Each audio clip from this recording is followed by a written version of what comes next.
Yo, guys, before we start today's episode, we took a week off. Obviously, you haven't seen some episodes come out. Luckily, we were last minute able to put together an episode for the Morning Roast last week that talked about censorship. I know a lot of people have been covering the protest, photographing, shooting a lot of video, and there was a lot of questions about when and why to censor people's faces in the protesting. So we hope that that episode could shed some light on that and bring some value to you. It's just been a super difficult last few weeks. This shit's been nuts. Yeah, man. I think, we wanted to take a step back. We felt like there was much more important things in the world to be promoting and pushing than our podcast.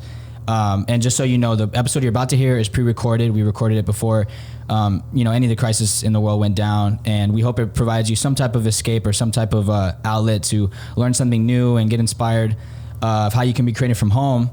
But we just want you to know that we're definitely, putting plans in the works. We want to continue to contribute to the conversation that's going on, and we hope to bring some of that to you on the Morning Roast very soon. So we hope you enjoy this episode, and let's get into it.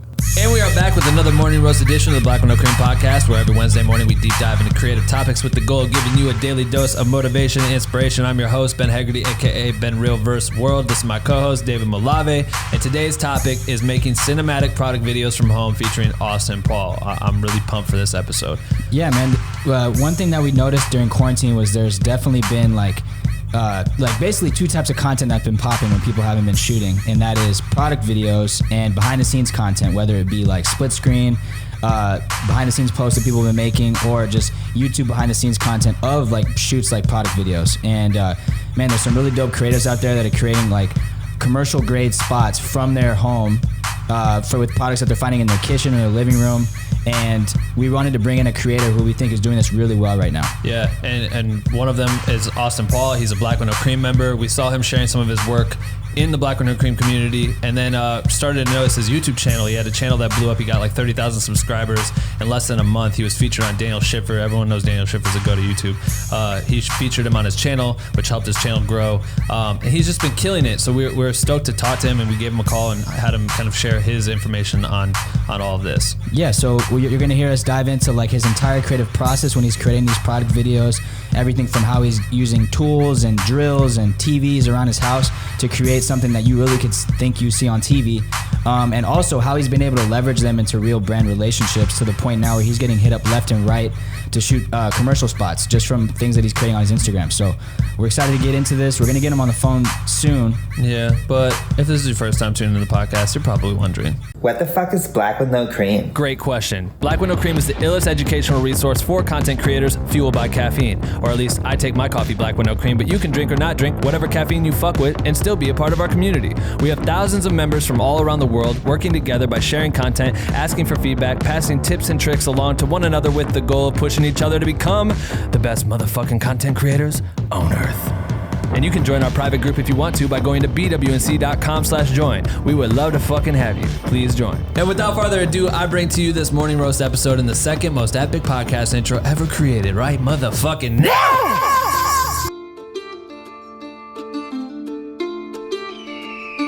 Welcome to the Morning Roast, a place where you will get the most info from a deep dive into the topics that really need life with your host, Ben and Dave, coming to you live today. Grab your cup of joe and take some fucking notes, you bitch. All right, awesome. How you doing, bro? I'm doing great, you guys. Thank you so much for having me on here. I'm really stoked. So, yeah, absolutely. Yeah. Nah, man, you've been kind of crushing it right now. We obviously see you in Black with No Cream popping off amazing content all day long, and through that you've kind of shared this story with us, and I would like to hear from you, but about how your YouTube channel's kind of just popped off over the last month with content that you've been making. You've been breaking that down behind the scenes. Is that safe to say? Yeah. Well, yeah, I can kind of explain a little bit about that if you guys want. Yeah, please. So, I mean, honestly, I've been, pretty much when you're a freelancer, when you're first starting, you're trying to make money any way that you can. And so for a while I was doing weddings nonstop, like 50 weddings a year. I was also doing marketing. I was going all over the world. Last year, I think I was out of the country more than I was actually in the country. And then, right before this coronavirus thing happened, I was like, I need to slow down traveling to traveling and filming, as you may know, is super exhausting. And I was thinking to myself, I was like, oh, what would be really cool is product videos. I love seeing those product videos all the time. And I really like whiskey. And hey, worst comes to worst, I get some free whiskey maybe out of this. So I started trying to dive in, and I was looking on YouTube because that's, pretty much my college. And I was looking all over YouTube, and I couldn't find any tutorials on product videos. And so I kind of started diving into like product photography tutorials and looking at those, and I had to go through like 20, 30 different ones. And then I was looking at these different websites and trying to figure it out and just taking everything I could learn. And so I decided to make my first video, and it was terrible, really, really bad. And I didn't want to share it at all. And my girlfriend was looking at it and she's like, no, this is actually pretty good. And I was like, okay, well, let me do it again. And so when I did it again, I decided, hey, you know what? There's no product video tutorials out there. And so I decided that I would make one and kind of share it with everybody so they wouldn't have to do the same thing that I did. And then literally right after I posted that, this whole thing happened. And I don't know, not saying I don't think I was like first at all, but I just couldn't find any. And so it's kind of like perfect timing on all of that, because right after this whole coronavirus thing happened, it just started like it started getting a lot of views, and I was really surprised because I didn't think much of it, and I was just kind of being goofy in my living room, and then like sticking a slider on my pants and stuff like that to get shots or whatever. But whatever works to get the shot is what I always say to people. People always think it's going to be something fancy when you have these setups because they see these huge productions with like robot arms. I'm like, no, my setups are mostly just like as much gaff tape until it holds kind of thing. So I think what's cool about it is like the convenience of quarantine. Like we've talked about it several times in the morning roast. We're telling people when they're home, they're stuck, they can't normally go out and travel the world like you were doing, or go shoot weddings or do whatever it is that usually involves being around people or productions.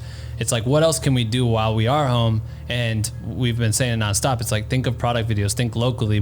Who's next door to you that's trying to sell food that's still open for business that you could still work with and maybe get some money out of it or build a long-term relationship this way and that way. But what's cool is like you've taken advantage of the fact that there seems to be not a lot of content around this on YouTube, and people are definitely interested. I think just the side-by-side comparison that we always see, it's like the BTS breakdowns of every video where someone's showing you how something came to be just hits on Instagram, and I feel like on YouTube too, it's just taken off. And you had one of your videos shared. You had one of your videos shared by Jesus. Why am I Daniel Schiffer? Daniel Schiffer. Goddamn. Yeah. The Jesus of YouTube. He's a beast. So when did that happen? Out of with you sharing your content, at what point of you releasing videos did that happen? Yeah. So after that whiskey video, I decided I wanted to do another one, and I did one of Boom Chicka Pop, like the popcorn, and that's kind of, I did something in between where I took these two giant water barrels and then put them on a screwdriver and did the spinning effect, because I was like, oh, maybe I could do a cool vortex effect. And then a few Instagram accounts shared that, and then I was like, okay, maybe there is something here. People are really liking this like weird ideas I keep coming up with. So I wanted to do one of popcorn, and I wanted to take it kind of to the next level. And now looking back, like, I don't think it's next level at all, but you're always just trying to improve. And so I came up with an idea of putting the bag on a stick to rotate it and then throwing popcorn. And I was like, oh, I can mask those together. And then, so after I posted that, I think it was maybe like 2 weeks later, I would get random message requests because like filmmaking accounts were sharing my BTS, like side-by-sides. They love that stuff, like you were saying. And I looked at my message request and it said Daniel Schiffer, and I had like the check mark, and I was like, oh, okay, this is actually like a legitly him, not like, because there's always fake accounts where people have very similar names and stuff. Right. And he's like, hey, can I call you? And I had no clue what it was about. I was like, shit, like, is he gonna be mad about something? I don't know why I thought that, but he called me and he's like, hey, to be honest, like, I really like what you're doing. I've seen some of your videos now because I'm always on YouTube checking out different people's works, getting inspiration, and I really want to recreate your exploding popcorn shot, but for my Cheerios commercial. And he's like, would that be okay? And I was like, well, I mean, honestly, you could have done it anyways without even asking me, so I really appreciate that. And he said that he'd give me a shout out for it. And then so he was messaging me back and forth. He's like, so how did you do it? Because I can't figure it out and blah, blah, blah. because a lot of people like mistake is like throwing everything sideways, which I tried as well. But with gravity, if you're throwing it sideways and then you're trying to have it explode up, it just doesn't work the same as having the gravity like that. And that's kind of where he's having trouble, and then masking them together. And so I walked him through that the best I could. Because every time I make something, I kind of think it's like the weird kind of like janky version. I'm like, well, this kind of works in After Effects kind of idea, which I don't think is ever legit. But if it looks good enough, right? And so yeah, he told me he's going to share it. He's told me when he's going to drop it. And after that, like things kind of like exponentially sped up. I think I had like 1,000 subscribers just from random stuff, and then it's grown to I think like 30,000 now, and that's not in a month, which is I guess a lot. It's a lot for me. Yeah, it's a lot. That's a lot, bro. That's a lot. That's a good bump right there. You exploded. That's sick. I think. I really want to break this down though, because I think the concept of this is so dope in the sense of. Cool. So, like you were saying, like I think you really captured like lightning in a bottle in a sense, because of like what was inspiring for me when I saw your video in Black with No Cream was it really got me thinking outside the box, because I was like, damn, like look what he's making in his living room, right? And the Pringles commercial, the Boom Chicka Pop, all the ones you've been making, they like I promise you you could see those like on a commercial on TV and they would fit like 100%. And it's like.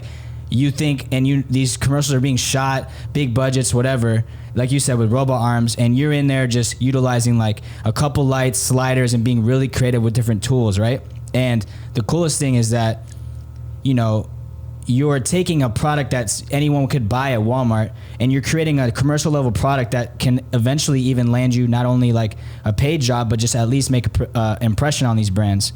Like, what do you think about that, and how you've been able to like develop or try to take something you're making at home and really put it on a level where you could go like get real paid work from it?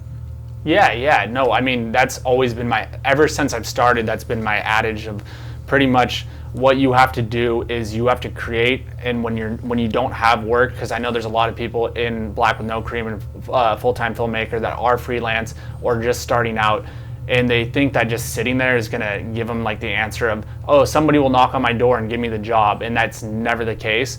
And since I've started 3 years ago of filmmaking, when I first picked up a camera and started doing all that, or maybe it's 4 years, I don't know now. But I've always, the way that I've done it is just when there's nothing to do, go out and film, create something new. Because when you're creating something new, that's when your skills develop. And people see that, and when they see you putting out new stuff, that's when you get hired. Since I've done these product videos, people are always really confused why I've done these for free. And I was like, well, nobody's going to hire me if I don't have it on my portfolio. Exactly. Kind of thing.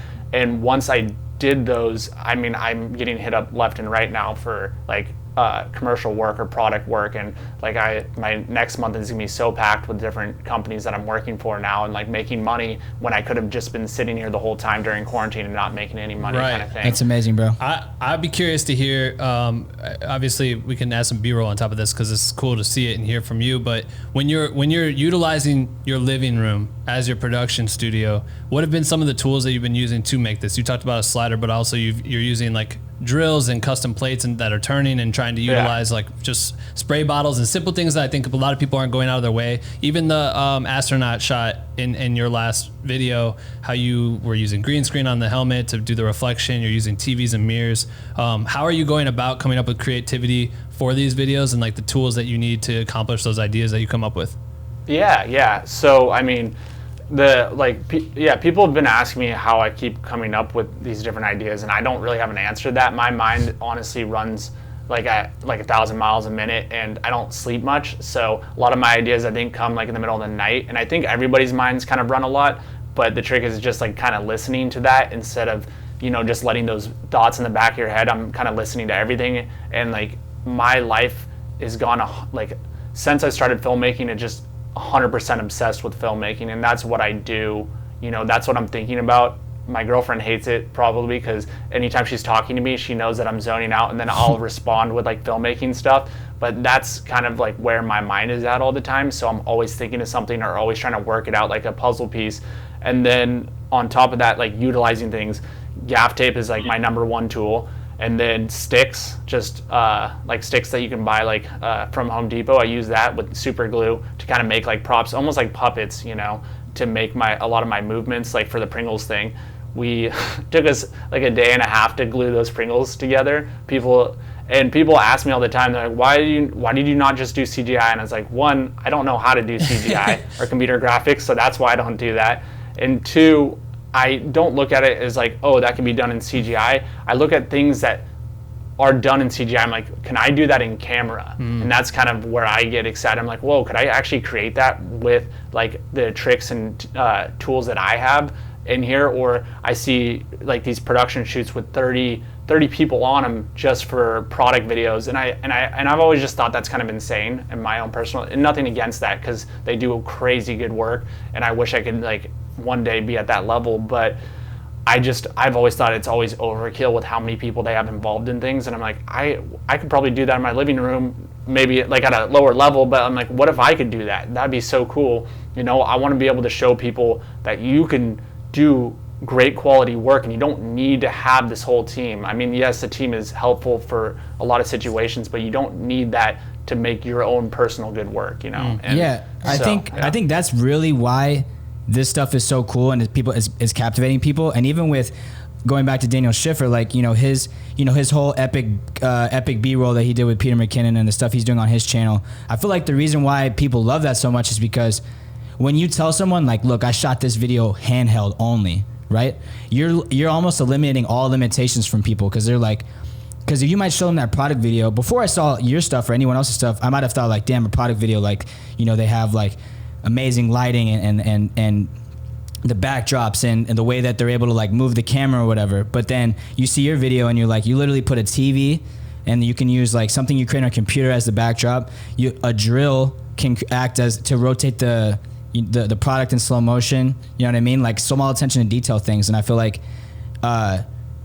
these product videos like show you that all you have to do is just pay attention to details and really just set out to make something. Like if you just go in your house and say, there's this mug, like what can I make with this mug only? And making something then allows you to have something to show someone else and show brands. And it's just initiative, which is really cool, I think. I'm curious also with your channel, like it seemed to be you were doing travel type content, and then you started messing with this is taking off, right? So obviously it's happened over a month. You've gained 30,000 subscribers. That's a shit ton of people that are all tuning into your work. You feel like you owe them something. You're also getting hit up by brands who are now trying to hire you to make more content like you are on YouTube. What is your goal now? Is your goal to just use YouTube as leverage to get new clients, or are you trying to use your client jobs and piggyback off that to serve your like YouTube audience and kind of grow there? Because it can go two ways. You could do really high-end commercial content on the fly and make a shit ton of money, or you could do both and try to find the balance, but also deliver to your YouTube content and still get money through ads and building relationships with brands and things like that in the future. So what are you thinking about? Well, yeah, I mean, honestly, it's been a kind of a thing that I've been deliberating between, because I get, I've been told from both sides of what I should do and what I shouldn't do. But honestly, ever since I started this journey, my whole goal is to make amazing films and make amazing content. And my dream, honestly, one day is just to be making feature films. And I know maybe not for the big screen, because that's probably not going to be in our future, just looking at that. But I want to be telling stories, and that's my end goal. So I make short films as well.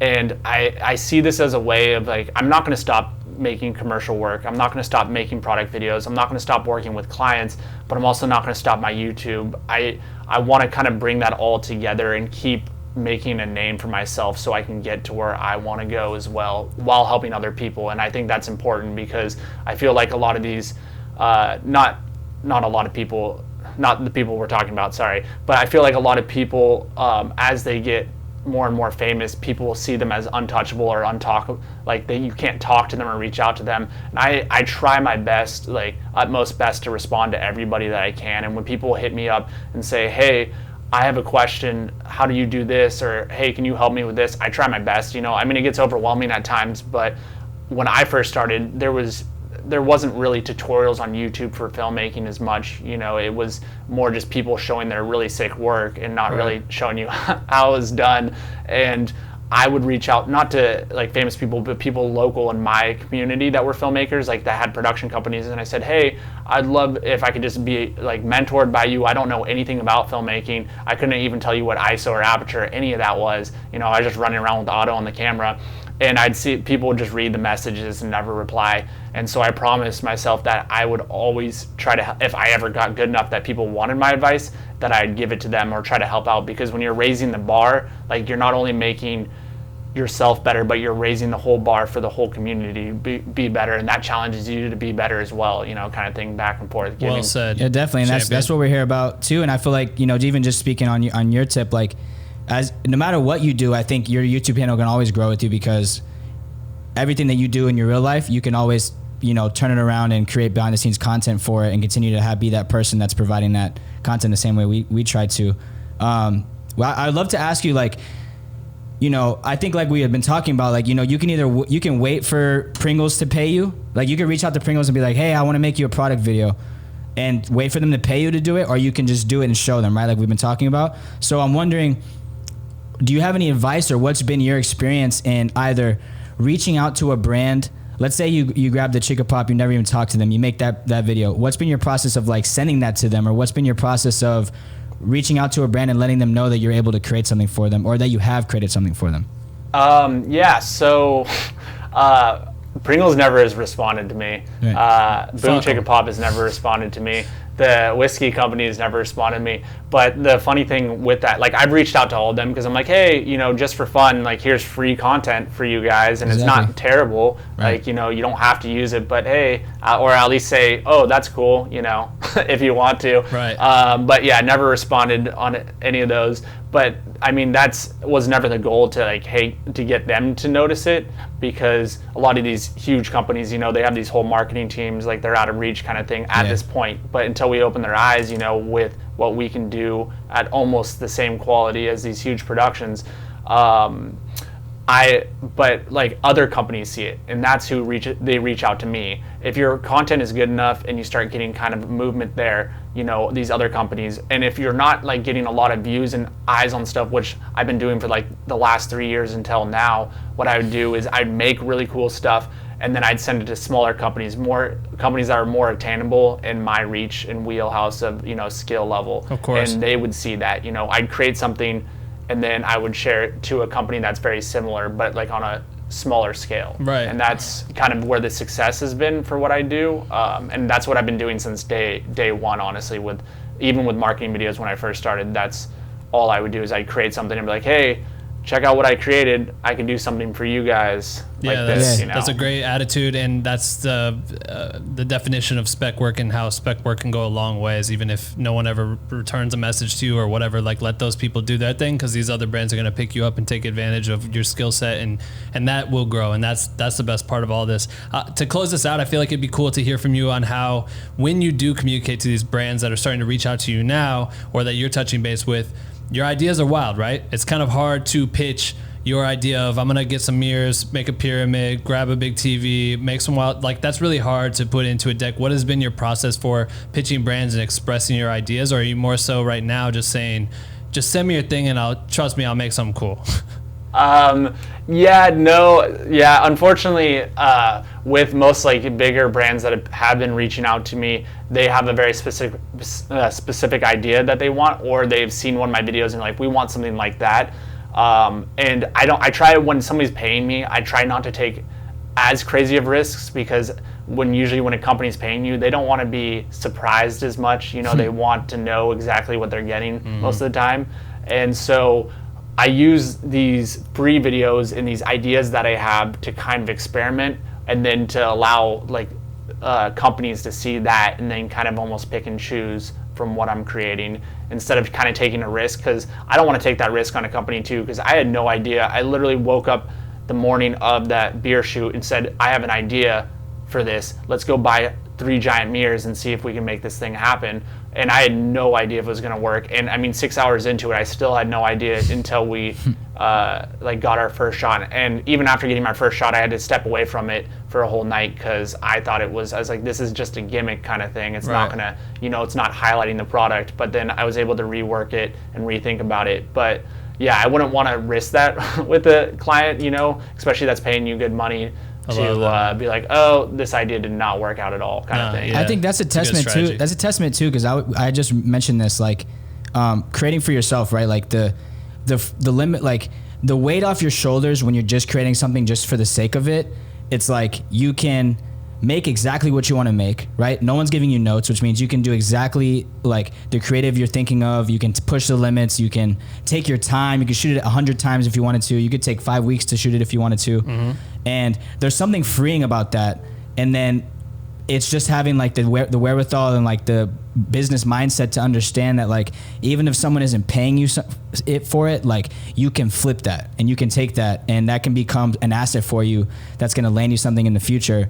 You know, in the future when you're hit up a brand and they want something crazy, you're going to be like, well, look at this. I created this with this pyramids and mirrors and all this stuff. And that video that you made for free turns into, you know, a $20K budget maybe a couple years down the road because you're proving like your skills. So I just think that's tight.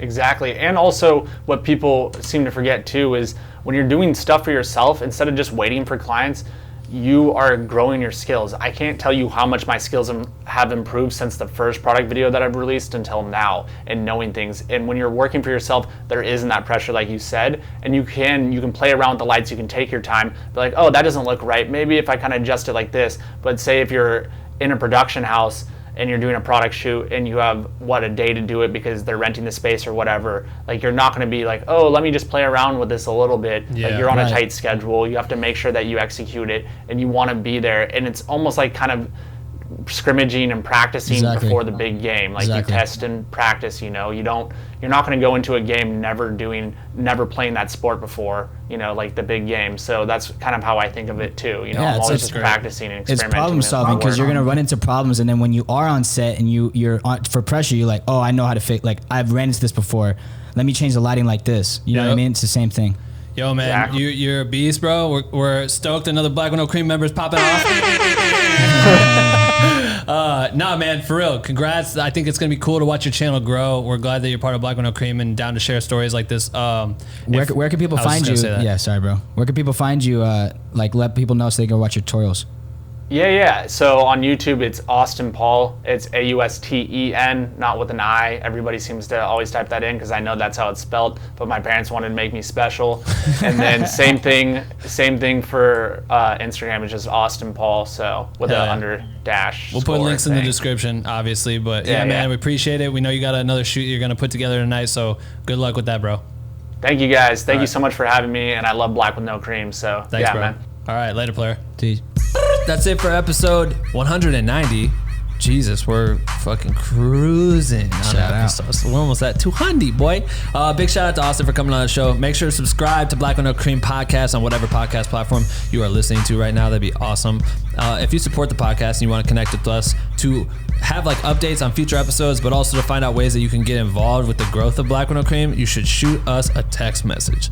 319-209-9041. We also have a link in the description. If you've enjoyed any of these episodes, leave us a review on Apple Podcasts. That'd be awesome. We think that helps with the growth, and we appreciate hearing your feedback. So leave us a review and hit the 5 stars if you can. And lastly, what should they do? Yo, just let us know and shout us out on Instagram if you're listening to the podcast. We love to see that. If you're listening and you enjoyed it, screenshot your platform, post it on your Instagram story and tag us. Let us know you watched it, that you enjoyed it. We'll definitely be sharing those every week.